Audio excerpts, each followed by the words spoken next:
நம்ம ஏன்டா பிறந்தோம் அப்படின்னு என்னைக்காவது யோசிச்சிருக்கீங்களா ப்ரோ? நான் யோசிச்சிருக்கேன் ப்ரோ. இந்த பக்கத்தில் உட்காந்துருக்க புண்டா அவன் ஆள் கூட போயிட்டு இருக்கான். அவன் ஆள் அப்படி இருக்கா அன்னைக்கு தான் ப்ரோ யோசிச்சேன், நம்மளாம் ஏன்டா உயிர் வாழ்கிறோம்னு. இல்லை ப்ரோ, நான் அந்த மாதிரி கேட்கல.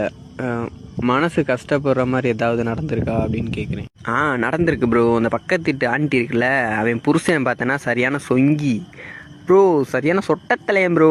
அவனுக்கு போய் இந்த மாதிரி பொண்டாட்டியா அப்படின்னு மனசுலாம் கஷ்டமா இருந்துச்சு ப்ரோ. நான் சொல்கிறது புரியுதா இல்லையா ப்ரோ?